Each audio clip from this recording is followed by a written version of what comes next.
Top 7, magazine politique ya Radio Top Congo FM, oyo ezongelaka basango ya motuya ya Poso Mobimba, elongo na acteur politique pe ya société civile. Présenté par Myriam Boketchou. Mikolo Nyonso, ya samedi na ngonga ya 20h15, pe dimanche na ngonga ya 18h. Pona ko participer, benga na 089 37 35 852. Top 7, politique ya RDC na Bozindo. Bandeko balanzi radio Top Congo FM bozali ebele kolanda manaka Top 7. Top 7 ezali magazine politique ya radio Top Congo FM moyo kozongelaka na Bozindo basango nyonso ya moto etambisaki biso Poso Mobimba. Bon bandeko balanzi lokola boyebi poso ye tokolobela mingi penza bobendani ezali po ya koyeba soki lelo manda ya mokambi ya ekolo ezali réussite to pe ezali échec bolandaki ba point de vue kasi lelo tokoyeba soki ezali bongo to tokolobela pe bobendani to pe bozangi boyokani ezali entre bakasayen pe bakatange na province ya Okatanga bolandaki elobamaki na conseil des ministres pe ezali na yokoli pinga ya gouvernement bazali kuna pona kosala masolo koluka ete boyokani bokoka kozala na katikati ya bakasayen pe ya bakatange na kati ya province ya Okatanga. Tokolobela pe makambo ya matali mingi peza pétition ezali kosalema po ya koluka kokweyisa Christophe Mboso lokola mokambi ya ndako ya bakinimbeko epuis lisusu tokolobela accord oyo oyeti kotia mamanzaka na kati ya ekolo RDC pe bikolo misusu po ya kosolola elongo na batomboki ba M23 po ya kosilisa likambo litali mingi penza bozangi boyokani mingi penza bozangi bokengi boye bozali kati ya province ya Nord Kivu pe ito répète ko ceux qui sont kambotele invalidation ya ba député ou ba participakate na une grande partie ya ba plénière na kati ya assemblée nationale na bolelo na zali na esengo ya koemba pona bino secrétaire général ya UDPS Union pour la démocratie et les progrès sociaux IDPS et secrétaire général na yango Augustin Kabuya a pesi makoki po ya koyamba malelo na magazine Top 7 na pesi mbote ndeko Augustin Kabuya mbote ndeko Myriam bonio toso malamu na ngolo na nzambe madame tolandi ba différentes réactions na yo notamment na poso yo ezali ko sila soki otali vraiment yo moko oza komona Félix Tshisekedi abimi na oyo alakaki population to pe azana nzela ya malamu oyo ezali ya kobongola ndenge ya kobika ya baye ekolo RDC secteur par secteur.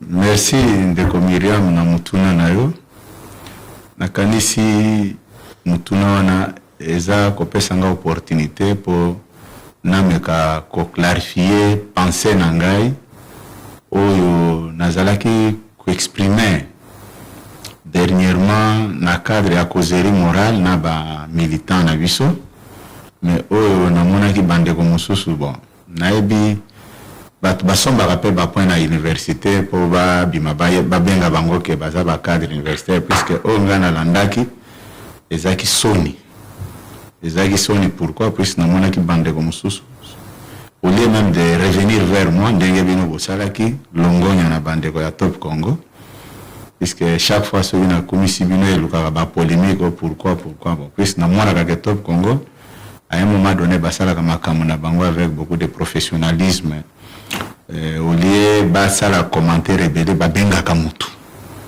c'est ça le professionnalisme pour moi bilan ya tata mokonza ekolo na koyebso keza largement positif bilan na ye et puis ngata on a bando sola na ba militant na biso na bandaki ko expliquer bango ni ne sali que lelo batu nyonso bazo misala te.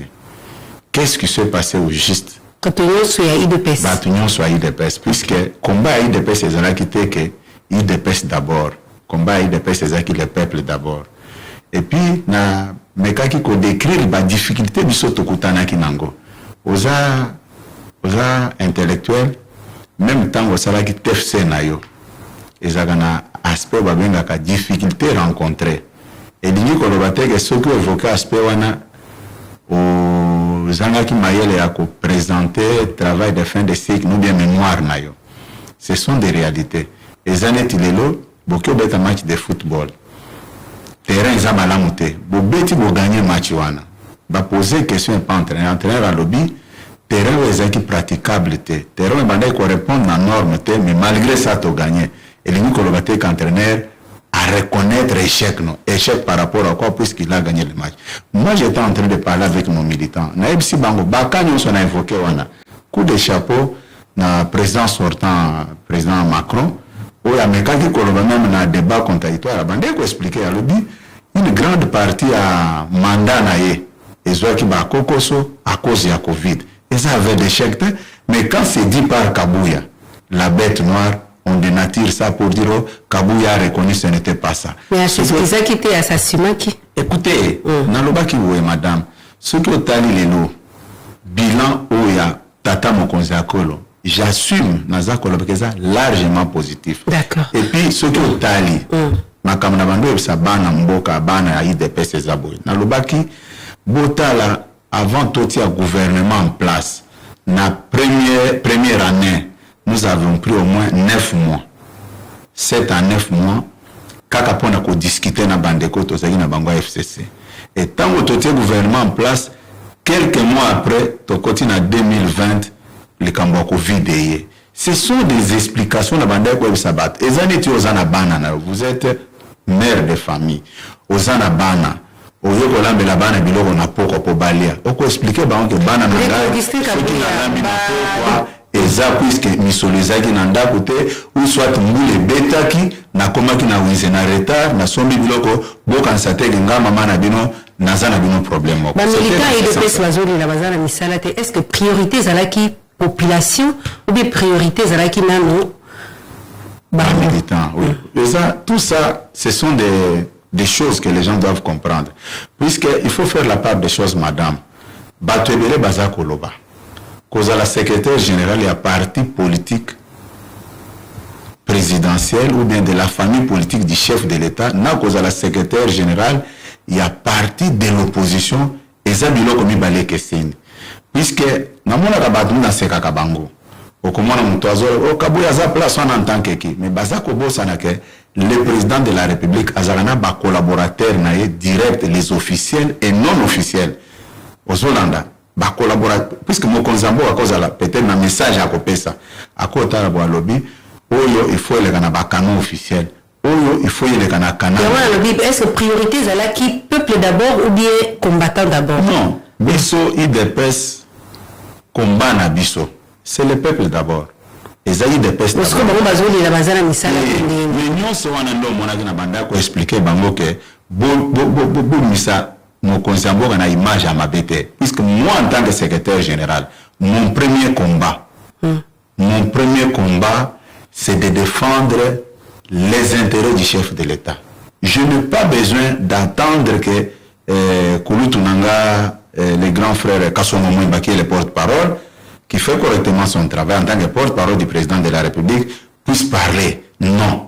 Même son directeur de presse, mon frère Eric Ngandou, ok, Nindo plutôt, alors non, moi, j'ai fait ce travail-là sans demander l'autorisation, puisque ma mission principale, c'est de défendre, d'expliquer à l'opinion tous les bienfaits du chef de l'État. À ce titre-là, j'étais obligé, puisque, du Kambouana, Madame Myriam, il y a quelque chose au Batbani Kolobate. Moutoko Yambala Mogote Gaëbisi militant et de pesque. Il va d'abord commencer à préparer son esprit comme Satan l'avait fait avec Ève dans le jardin d'Éden. Abandi ko décrire les situations à la fin, tu vois, même yo ndengoza au bundamingi, tu ne te retrouves pas. Tu vois un peu, et ça ramène les gens à une méfiance. Et moi, en tant que gardien du temple, je ne peux pas permettre ça. Oui. Ils étaient tous contents du chef de l'État, ils avaient tous applaudi. D'accord. Si quand on connaît que le mandat chef de l'État est largement positif. Mais osons reconnaître que le mandat là bobanda qui bino moko te bobanda qui na bande ko FCC bango pe bazana pourcentage na bango na kati ya réussite wana ceux qui basent na pourcentage ceux qui otali malamu makambo ya bien et s'accélérer tango tokabwani. Je ne peux pas être c'est un mandat positif avec bandita de positivité on a ça koloba naza koloba que ça positif na ba réalisation à ba makambo ya sale. Je prends un exemple. Au monaki rien que pona côté ba nouveaux animateurs ya Jekamine. Ezwaki ba sans abonné. Babandai ko zo mot d'ordre wapi pour ba notifier ba toana te. OK, ezalaki aka ezaba biloko pesanga tana lo place wana. Tant on a zolo ba ke mandat eza positif. C'est par rapport à la réalisation puisque biso tous en attente que ya kotiaka makelele. Ce qui nous préoccupe, comme je l'ai dit tout à l'heure au début, c'est le peuple d'abord. Autant la réalisation. Lelo tous en ba makambo mokonzi ata asali ebele. Je ne peux même pas prendre tout mon temps au bandakolo. Voilà asali bo ceux qui to bandi nan. Toké na ba hôpitaux. Côté à santé. Tous autant la réalisation c'est parce que ça est belé. Il y a un vous êtes de la parce qu'il y a le bilan largement positif. Il y a un de kabuya na ngi koyeba. Oui, bisanga kaka FCC bazana part ou non na réussite wana. FCC au travail qui na bango. Oui. Yo za mo panzi sango. Ceux qui bazala ka concerné to nya to ka bwanate. Puisque bango na bandai koloba yango bazaki sincère na bisote. D'accord, positivité wana salemika na inani. Après bango. Naza ko bisote après bisoto ka bwani na bango tata mo konzamboka atie makamuni so na contrôle sous son contrôle makambo bandi kokende. Puisque liboso ezali ba ministre bazozo ba instruction na bango hier ceux qui tata mo konzaza ka moto motema moto coalition de lingue panzana même kaka 2 premiers mois il y a kabona. D'accord. Ce qui va FCC. Non, naïko sala écoute-moi, il faut m'épargner. Naïko sala débat sur bata FCCT. Ce qui est en posa ya batu na bango, OK? Ce qui est en posa kolobela makambo ya bata FCC, benga bango baya puisque s'il y a des gens aujourd'hui au baza commissaire neti ba évangéliste pour tirer sur le chef de l'État qu'il a échoué, voilà. Ce sont les gens du FCC. Mais nous disons que le bilan est largement positif. D'accord. Oh, Félix, c'est qui d'ailleurs que ça la PSC a sali. Est-ce que ça a cadre ya ba projet ya yemoko bien na cadre ya continuité à l'État. Ba projet ne sont pas coûtés qu'ils sont en cours achevé à un cadre à continuité à l'État. Madame, oui, nabandé ko sawa que il y a une très grande différence entre un secrétaire général d'un parti politique et à opposition. Na un secrétaire général d'un parti au pouvoir. OK. Au moment Nazaboui, toutes les autorités de la République, tout solagana bango, tout solagana bango te que puisse moi suis plus intelligent. À des fois, bako zana ba information no baza ko pesanga. O bako tanaki na ngona ba blocage. Est-ce que ebi tango to bandi projet ya o mo konzambo ka bandi projet à 100 jours. Makamuna yoka na mato e bank saginga. Vous pouvez vous imaginer quand on a la continuité, au commune à Bamboga, Morobo, Koutima, Ezala, Batbazana, na Ponte. Mais quand même, il y a un pont Batikiango, et Kota Zamba, Bazamba et Bimawana, Batbazo, ta bonne volonté, il y a qu'à faire traverser en Oma et Tepo Batbakatsaka. Vous comprenez un peu. Mais quand nous venons dans le cadre de continuité des affaires de l'État d'Engolobi, Naye na Koutipon Ezala Kiawa, Babandona Yango, Batbalian Bongo wana.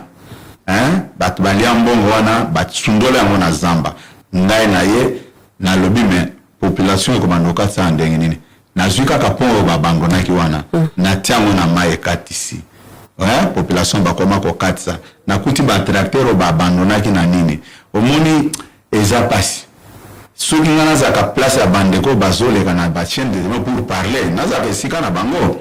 Ils étaient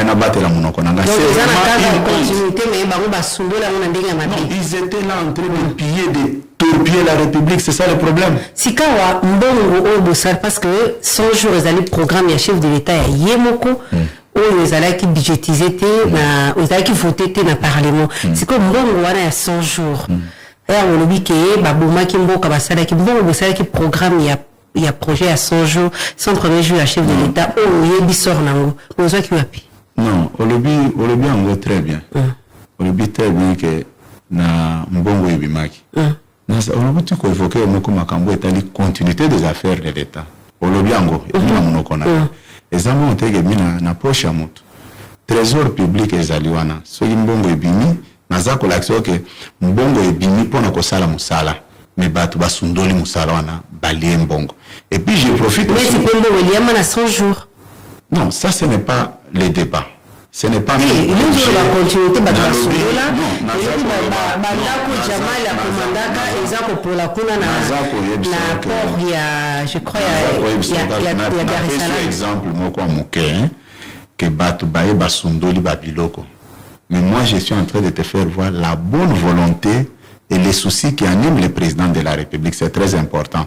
Et puis eloko wana bagitation yon soza comme on de gauche à droite puisse batu baye bien que ceux qui tokeka na lire oyo Félix Tshisekedi a kozana conquérant à mon côté. Donc il est temps aussi de ramener biloko Jamal Atika na port parce que écoutez, cadre ya continuité. Opposé na mutuna na yo par rapport au bilan du chef de l'État. OK. Na yanoli yo. Na ebisio que puis tango yo o évoquer ki likambo ya batu ya FCC. Na ebisio que zana ba biloko mususu o tokuta ki na zamba. Balimbo na bato FCC babosani te mais abandonner on a monté mabe. Mais je voulais un peu clarifier là-dessus que je ne suis pas venu pour parler du FCC. Tu m'as posé la question par rapport à bilan tata mon conseil colo. Et puis na émission dans mon introduction que je suis là que pour présenter toutes les réalisations du chef de l'État dans le vrai sens puisque elles sont palpables.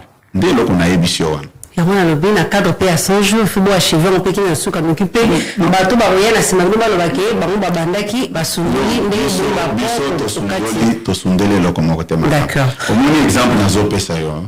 Au moins mutu ceux qui azo le bela makambo na motema mabe. J'étais très content. Au moins bato Nzambe alobaka ako utiliser ata libanga eloba. Ako utiliser ata mutu mususu aloba. Na lobaki pas même une semaine. Débat est engagé dans tous les sens. Un débat médiocre. Un débat de caniveau. On a yokaki. Batu bazako komara ba page Facebook na bango. Ba comprendre causerie morale nangate. Babani ko interpréter on andenge na bango. Mais pas même une semaine, mokonzi moko, il y a un pays développé, civilisé, a évoqué kaka makambo na lobaki wana. Est-ce que qui avait des chèques? La réponse est non. Okoki jamais ko aborder les kambu ceux qui osa koyeba teke les kamoni noza koloba puisque les mis à faire ndenge nazaliao pour na toucher na likambu il faut na se référer na maman Mariam tango yolobaki likambu elingi koloba nini pour na zala mieux placé ya ko répondre au lieu na se précipiter mbangu pour na loba menazo quand c'est nazo répondre malamu menazo beta à côté ndeko Augustin Kabuya lilo okoyeko ebisa na biso to le l'accord mokambi mboka oti ko signé o esalemi na Kenya mingi penza na ngomba na Nairobi. Félix Tshisekedi a signé l'accord boni oyo ezali salutaire ou bien oyo koki ou bien oyo esi apporter bolamu pour la population congolaise. Bon, d'abord na ko biso biso IDPS nazolo banana biso IDPS méthode na biso ya lutte ezalaki non violence et son excellence monsieur le président de la République est le produit de l'IDPS. On ne finit jamais une guerre par une autre guerre, on finit la guerre par la voie du dialogue. Ça c'est l'idéologie de notre père fondateur, le grand maître Étienne Tshisekedi Ayeb Sabiso. Son excellence monsieur le président de la République ba groupe armé nyonso wana ayeko kuta yango ba guerre nyonso ezana est wana ayeko kuta yango azana posa na ba guerre te na tuini motuna Zela o évoqué na ko peut-être au Bossan o lobi que accord a outi ko signé et puis le bac c'est que ba accord bona c'est signé oye et même congolais. Moi je suis très attentif na makambo. Oui, il y a on a lobby to tient on a accord ya lobby à parce que to lobby la combien d'accord au Félix Tshisekedi a signé et même la population congolaise bolam. Ndeko Myriam tozala na point moko pona ba auditeur ba yo ba ketozolo banin. D'accord. To se focaliser sur accord ya lobby. Totel accord wana parce qu'il y a un accord sur le plan économique à signer, sur le plan politique à signer, sur le plan diplomatique à signer, il y a malam nyonso a signé eza malam nyonso a signé eza malam mais madame ozo vivre na planète Terre ou bien ozo vivre na planète Mars. ndeko Miriam tosolola makambo oyo puisque bato baza kolanda biso tosolola makambo oyo tozwa la légèreté oyebi ke mboka oyo son excellence monsieur le président de la République fait la fierté des peuples congolais aujourd'hui.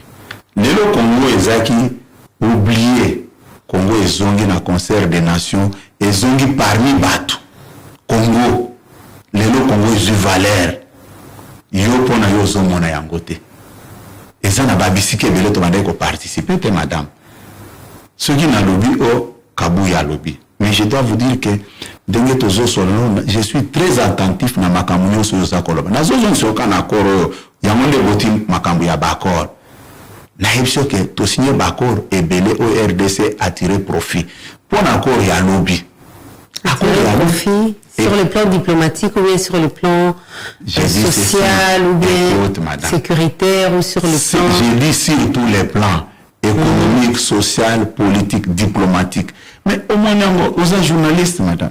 Vous avez une mission pédagogique et à éduquer masse. Puisque, quand on a un bateau, la politique, puisque un politicien, s'il n'est pas d'accord avec vous, il peut vous embrayer inutilement. Mais dans le bimisaka tableau, tel domaine, tel domaine, tel domaine, on peut se rendre compte que tout va bien. Tout va très bien. D'accord, on a selon yo, tout le l'accord ya lobby ou kabeko lo atiaki manzaka enfin pas selon ngai. Tout Congolais animé de bonne foi. Kasi ebimina muloko ba Congolais te bimina muloko na yo. Moi je suis étranger, je ne suis pas. On a dit ebimina muloko na yo Congolais ou distinct kabuya. Si quand mo kabeko la tie manzaka na boyo kani pour que masolo ezwama. Est-ce que les échec il y a état de siège ou bien il fallait qu'il les Kanawana pour que le sécuritaire pour réfléchir, excusez-moi, ce qui peut-être il a quelque chose qui ne va pas dans sa tête. Bateau, on a eu plus qui bateau autour de la question. État de siège bandaki sans que bateau M23 na banda désordre. Et puis M23 et il était avec l'arrivée de son excellence, monsieur le président de la République au pouvoir. Bakolo M23, Tozalana Bangwa. Baparé M23, Bazalakao. Comme ils ont peur des élections, ils ont décidé maintenant d'alimenter ces foyers de tension. Puisque Bazo Bang élection, Baza qui prêtait, Babando Kansake, ce qui talendenge Bazo Senga dialogue. Or, Bisso, Tokobo ya dialogue. Mais dans le contexte actuel, Tolingito Genenan Maponomi, Baïl est de partager Bisso. Si comme ils ont remarqué que Babandaki n'a pas marche, Babani marche, Bazoko Kate, Bazoko ka marche, Balobi non. Au lieu de tika la na système ya ba marche, token de siko tozonge la batu na biso azamba. Yango moli bazonge li batu na bango, mais biso peut te comprendre je na bango que bon. Bino bazonge zamba OK. Biso to komona ngo grave te. Totike li ba bino batu bo discuter na bango, bo le bale pourquoi bozobunda. Dialogue ezelo kwa mabe po biso to ko ba dialogue mais totali contexte oyo eza bato bazoki na élection. Oyebi jour moko na wana na mawa, zela mama Miriam. Namona ki groupe ya bandeko nyonso bazoki na élection wana bakomaki ba reporter ya M23 hôtel ville est tombé et voilà dans le tournoi mais tango armée na biso mampinga na biso ba police moto ba botoli bisika nyonso bamuna bazalaki silence radio na la reportage ya victoire ya FARDC sur terrain okoko yebisa na biso lelo M23 masolo il faut et solo lama est-ce que lelo na kati ya makambo atali mingi penza sécurité ozoloba yeke obimisi liloba moko wana olobi ke lelo na kati ya mboka na biso bakolo M23 baza na Kinshasa mais olobi ke ozosuwa na bakonzi boyebi bango malamu mpo nini te kolivre bango kaka koporte bango plainte va répondre au lieu il y a collé kanana sima il y a la personne interposée pour la koluka ko na bango parce que le bazar est Kinshasa oyebi mokolo yo mokonzi ya parlement alobaki kaka liloba moko ke bino bandeko na biso songolo boluma na bazamba botika ba groupe armé omoni lingi lokaki ba problème ate ti ceux qui veulent que le bazar est Kinshasa moyen ko dénicher bango ezate moi je ne suis pas venu ici pour accuser X ou Y. Bateau bazako alimenter baninion. Ezambala no liboso kotanda ba rapport, que ça soit ba rapport ya Nations Unies, que ça soit ba rapport ya ONG, o bazako dénoncer que bateau bazako entretenir guerre wana bazako Kinshasa. Ezambala liboso. Je pense que aux amours à presse autant à ba rapport wana comme tout le monde. Ça ne sert à rien, il y a qu'à tourner autour de la question ou la vérité puisque nous sommes pensants. Si kawa il y a un tour ngeli ceux qui le groupe dialoguer avec le groupe rebelle ou bazali soutenir na ba pays voisins alors que ba intervention ba pays voisins ils en a kati ya mboka na biso on a des contradictions. Non, il y a contradiction. Est-ce que vous avez pris votre temps pour suivre le message de paix de son Excellence Monsieur le Président de la République, c'est qu'il a tenu comme propos à travers son discours au niveau posé Moutouna Wanate.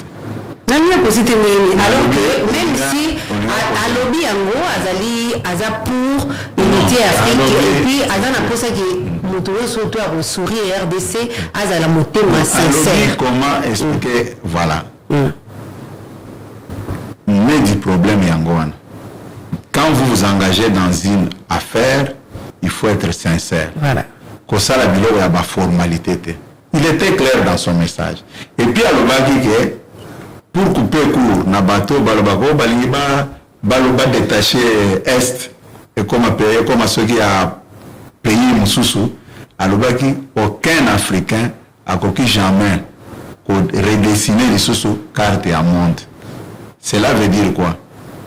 Frontière RDC, depuis la conférence de Berlin, et quand il a la ndenge zana mutoko boujangote. Oko ya osale aventure na tongo na poko.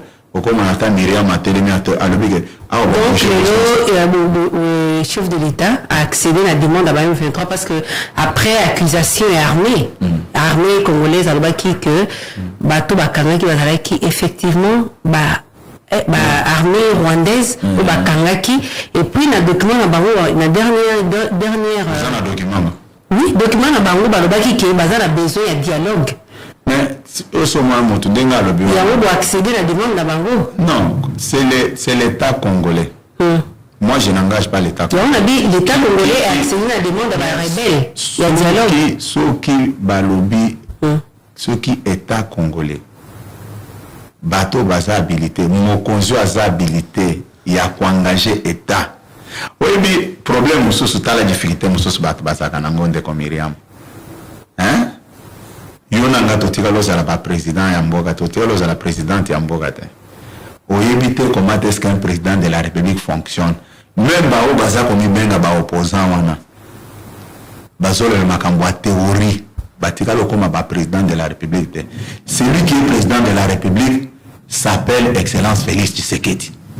D'où par conséquent tout ce qu'il prend comme initiative ça ne sert à rien à côté à Makele on a tweeté on a si on te pose la question est-ce que au son comme président de la République pour comment est-ce que les affaires de l'État fonctionnent et ça n'est pas je te donne un exemple un peu banal au Moni tu peux rencontrer un gynécologue un médecin gynécologue il peut vous expliquer les douleurs d'enfantement comment est-ce que moi c'est Ayokaka comment est-ce que moi c'est Abotaka c'est la théorie qu'il enseigne mais muto ayebi makambwana bien pratique ya makambwana eza moi sur Sabota donc aza na droit ya ko engager non la mokonzi ya mboka aza yebe le garant de la nation et de bon fonctionnement des institutions. Est-ce que sur cette qualité-là sur ce point-là quand il pose un acte, ça ne sert à rien pour que nous parloter dans les médias.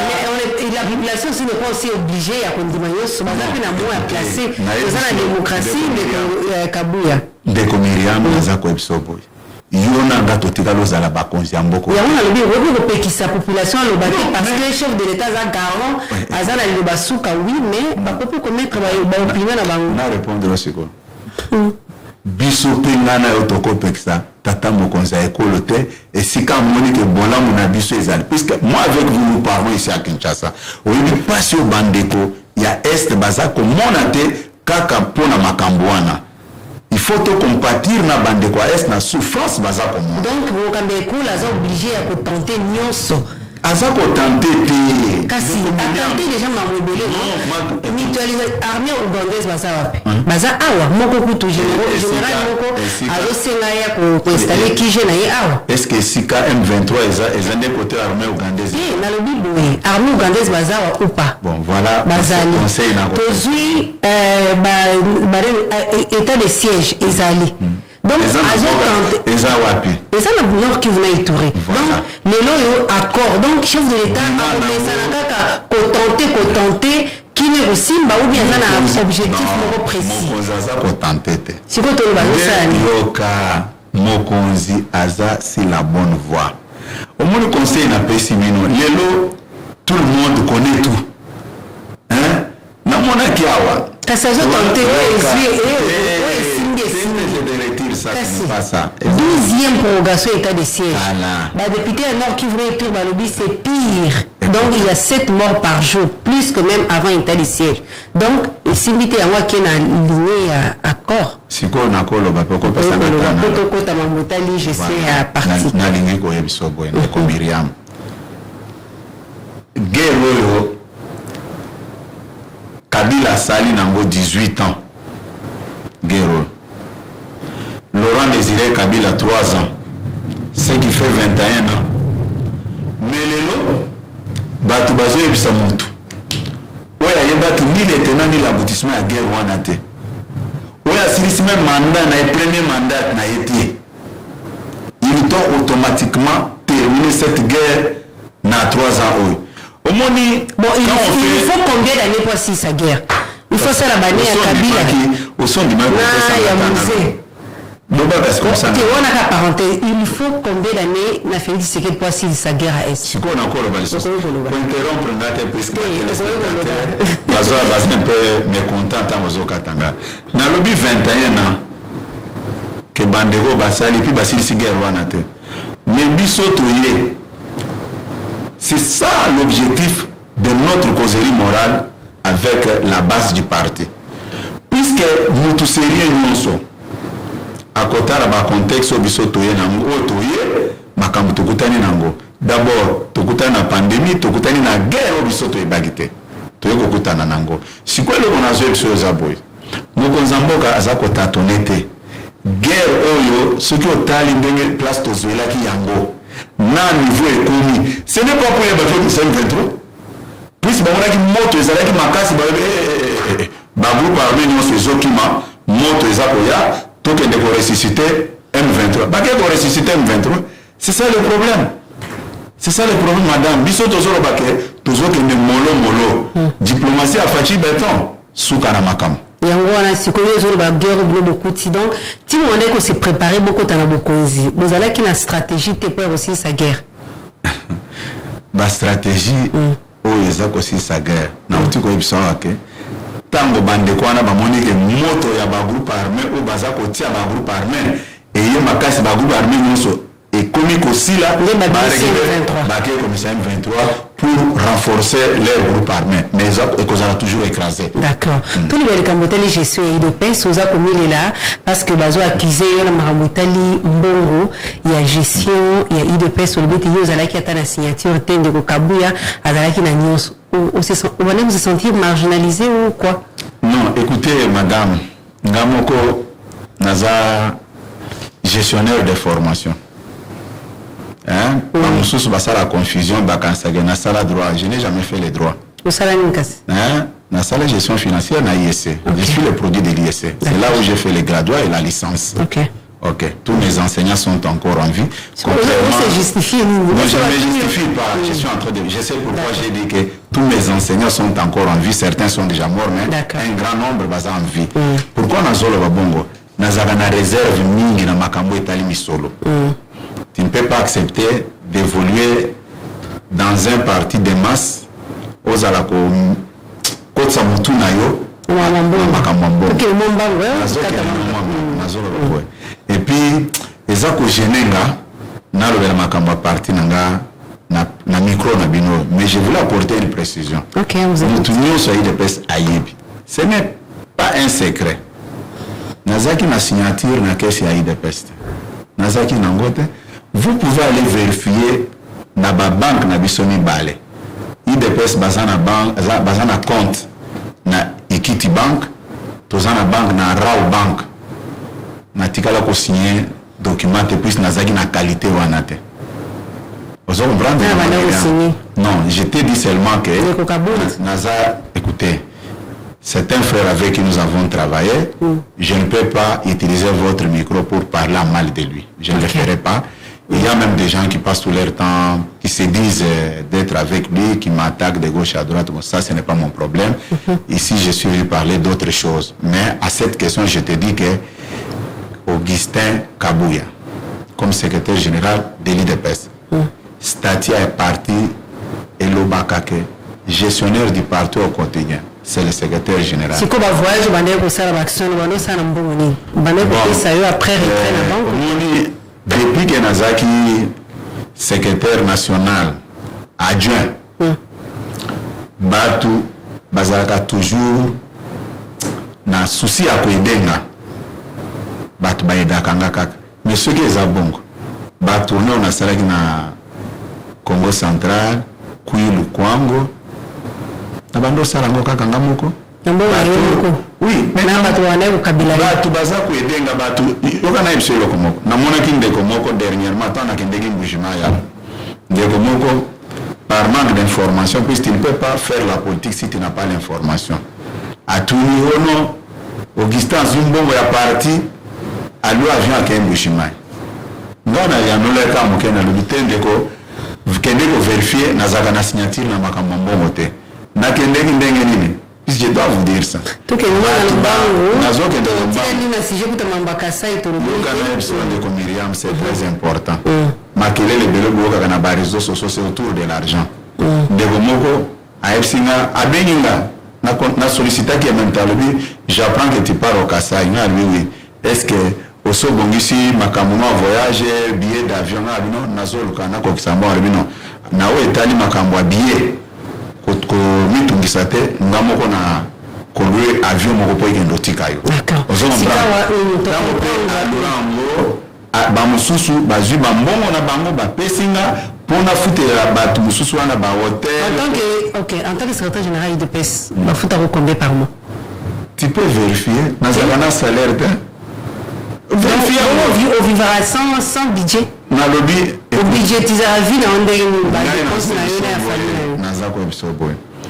depuis que je suis secrétaire national budget na salaka avec des petites économies ou na salaka o batu bakabila rayo o batu bapesa na salaka écoute je suis un secrétaire général Nemo le dit bien que non autour bien ok je dois nier ça pourquoi na le dit batu o balingi ko soutenir ba action nangai ezane telelo tout le monde à niveau ya secrétaire général mboka na biso ba pesa rango ba aide tango bazo pesa mboko ba aide c'est très important il de pestoté ozamo pa nsango lobby samedi kendeti na caisse ya IDPS yo moko za wana présent na soki nafutamaka nakoza nafutamaka nakosia oke nafutamaka te mais olobi eloko moko ya motu yo olobi ke seli yo vivaka na bapoche ya bato nayebi so ke biso ndenge nazali boye napesi exemple ke RDC ezwaka baaide ya bamboka mosusu elingi koloba te ke RDC eza na bamakoki nango te en dehors du parti j'ai aussi mes ressources personnelles combien parti je ne peux pas parler de mon parti dans ce sens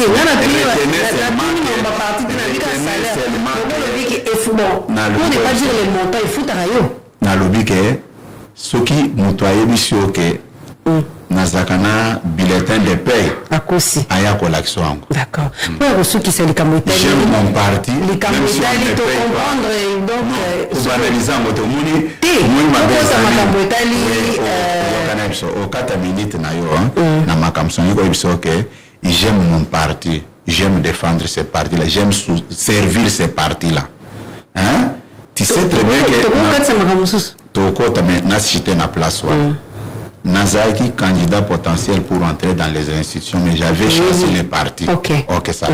Lelo makamozo les c'est là où on pouvait ok, makamozo les entre na province ya Okatanga tellement que bakasai bazo ya ebele comme ko benda boyokani pona yo est-ce que bazo kima nzala ba condition eza bien te ou bien baza libre à refonder bisika bazali une question na eza question moko malamu. Mais je suis mal placé à Kolobelango pour ne pas être mal compris par le simple péché que je suis kassaïen. Ce qu'on rencontre sur la vie de mes frères, c'est révoltant. C'est révoltant pourquoi? Bakassaïen batubayaka na guerre te. Oyebaki na 98, comment est-ce que notre Miba ils allaient piller systématiquement. Je me rappelle, il y a une chaîne étrangère où il y a une colonisation économique d'un pays africain vis-à-vis d'un autre pays africain. Bakassin Batouabouma qui me battait, grâce à Miba. Grâce à Miba. Maman, tu as un téléphone, tu as un malam. Tu as posé la question, je vais te dire que dans mon introduction, je suis mal placé pour parler de ça comme Kassaïen, mais je me vois dans l'obligation d'apporter quelques éclaircissements. C'est méchant quand tu vois les gens réfléchir comme ça. C'est insensé même. Un homme normal ne peut pas tenir ce discours-là. Un discours séparatiste. Lelo, na ko ibsoke, ezana bakasai babalani na bakatange. Ce qui aux na histoire 5e primaire, si j'ai une bonne mémoire, les Katangé et les Kassai bazabandeko. C'est un seul peuple. Ilungambidi. Et le Congolais là, c'est les mêmes peuples. Yoka, bazolo bakasai bazokima. Na yebisyo que Bakassaïen, babumaki mibate. Niba weza comme poumon économique eza ko nourrir Kassai oriental et bande ko ravitailler aussi une grande partie à Kassai occidental. Babuma yango na motema mabe. Par le simple fait que ndeko na bango Tshisekedi abandosa l'opposition, il faut tout affaiblir tout qui ne même pas bande ko na ye tout rendre bango misérable comme ça, bakuinaye, bakobse que arrêter avec la politique. Puisque quand il y a quelque chose qui se passe, il faut aller plus loin avec les raisonnements. Si libre circulation des personnes et de l'air, bien sûr, toute l'étendue de la Constitution. Écoutez, madame. Koko y a piège Joanate. Ok? Vous êtes intelligente, mais Koko y a discours Joanate. C'est seulement de la diversion et le Kobalinko Salawana. Les gens ne vont plus dire au peuple kassaïen que Boy Nande Konabino est président de la République. On va d'abord préparer l'esprit. Voilà, Bozoki Manzala, Bozoki Ende. Au finish, mais c'est votre frère qui est président, c'est-à-dire il ne s'occupe pas de vous. C'est méchant et malhonnête même quand les gens planifient des choses comme ça. Nana Zeb Soke, peuple kassaïen, ceux qui t'ont et ça bien été au moins dans un système je ne suis pas mieux placé pour parler. Je peux même échanger. Qu'est-ce qu'on peut espérer dans la rencontre de Salima avec la délégation gouvernementale à Sakuna? Nari kosi sanam. Na kotika place wana bongote. Si ça je ne suis pas mieux placé pour parler de cette question par le simple fait que je suis kassaïen. Mais je dis seulement ce que les peuples kassaïens ont connu comme injustice dans ce pays, ce qui est talibien est au pouvoir, c'est notre frère qui est à la tête du pays. Tous ça pour se venger dans l'autre côté. Tous ça victime à Makambébélé. J'assume ce que j'ai dit là. Qu'on nous laisse calmement. Puisque quand les gens parlent, je te parle avec mon cœur. Oui, je te parle avec mon cœur. C'est que les peuples kassaïens ont connu comme injustice. Tu peux me citer un seul projet de développement où ils initié seulement pour Kassai. Qu'est-ce qu'on avait fait?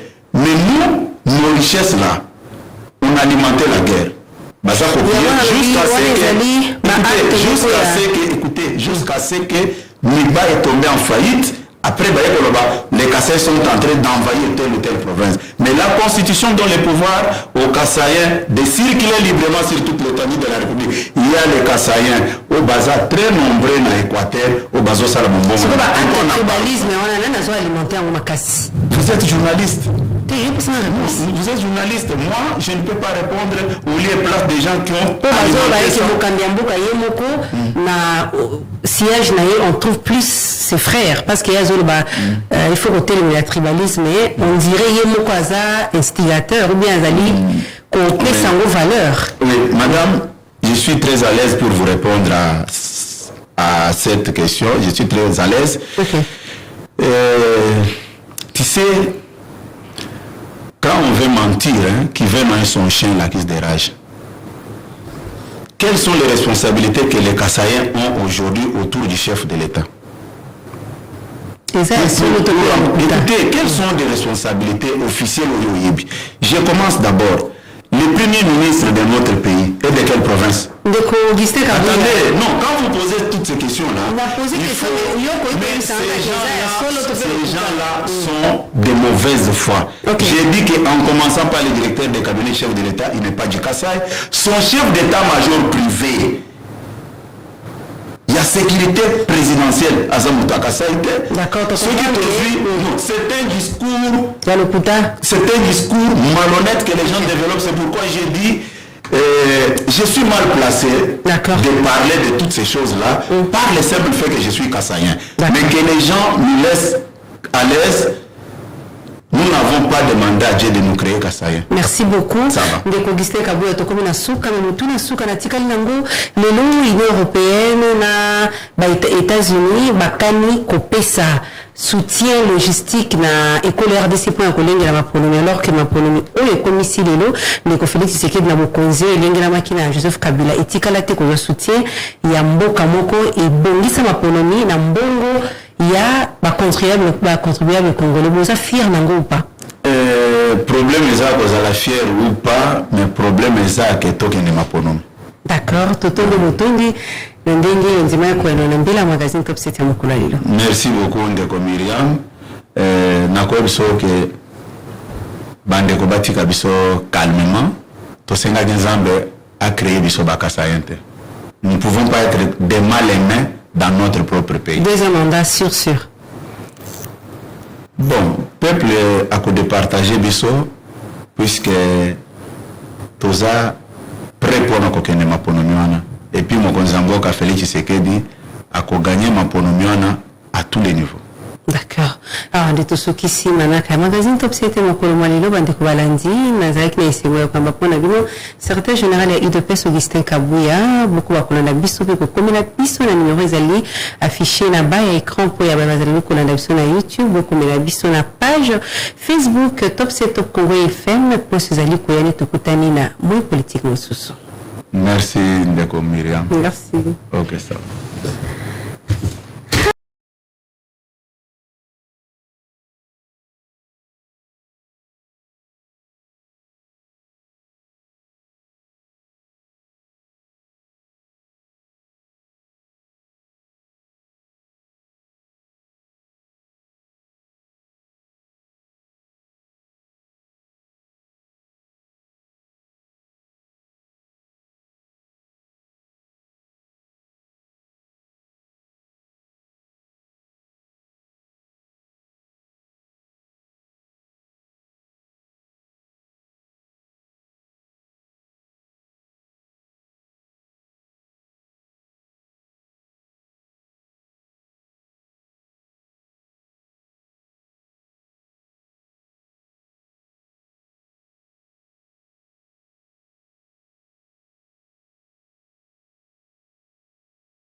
Top 7 magazine politique ya Radio Top Congo FM oyo ezongelaka basango ya motuya ya poso mobimba elongo na acteur politique pe ya société civile. Présenté par Myriam Boketchou. Mikolo nyonso ya samedi na ngonga ya 20h15 pe dimanche na ngonga ya 18h. Pona ko participer Benga na 089 37 35 852. Top 7 politique ya RDC na Bozindo.